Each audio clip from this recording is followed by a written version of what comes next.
Welcome back to ICOSA Tech Tease. I'm your host, Blake Rubenstein. Joining me, as always, is Asfaw. Ailey, how are you today, buddy? I'm doing great. Blake, how you doing today? I'm doing very well, except for the fact that I was just named Patchiest Beard in America, and I'm almost 30. Let's forget about that and move on. Today, Google Nexus 7. Quick rundown. How is this phone amazing? It's not a phone, but it's a tablet. How is this tablet amazing? As a tablet, it's extremely impressive. It's made with Google software, produced by ASUS. And the main catch with this tablet is that it's only $200. It comes in at 7 inches and has more pixels per inch than the iPad. So, speaking of the iPad, I feel like Google made this to directly compete with Apple. How are they doing? Obviously, the price point's a little lower. Does this thing compete as far as the specs? As far as their intentions go, I would say that it's a bit more foggy than them wanting to compete with Apple, but if that is their intention, I would say that they're doing a good job. In terms of the small market, the small size screen market, 7 inches to 9 inches, they're doing remarkably well. If you had to go buy this for one specific reason, what would that be? I would say 2 reasons, actually. I would say the first reason is portability. This thing is actually pocketable, and that is an alien term if you're a tablet user. But I'll show you right here. In fact, while you are walking out of your meeting, you can simply slip this into your pocket if it were to work.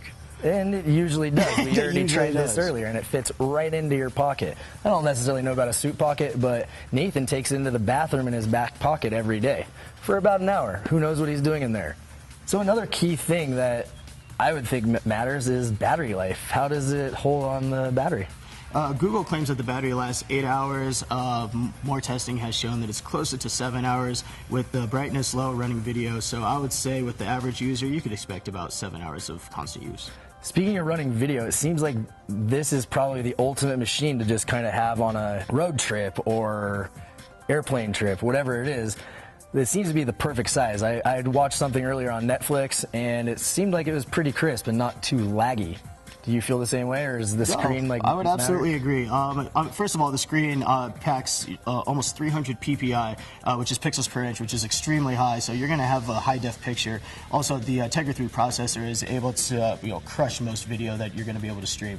So in terms of video watching, this is going to be a great media piece. Also, the 7 inches that they contain everything in is even more impressive when you look at more of the physical attributes, such as the back of the device. It has this soft touch coating to it that becomes really apparent the more you use it, and it becomes a real joy to use. In fact, the sides are even tapered so that when you set it flat on a table, it's easier to pick up as well. So the device itself is very inviting. I just noticed when you kind of turned it around that there is no rear camera.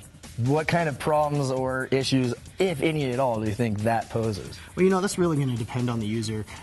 Google thought that they did not need a camera on the back. There is a front-facing camera that is a 1.3 megapixel. In terms of the back camera, they just saw little to no use out of the surveys that they had taken, so they had opted to go without it.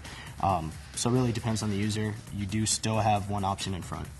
Excellent. Yeah, I always see people taking videos or pictures holding their tablet, and they're always holding it portrait style.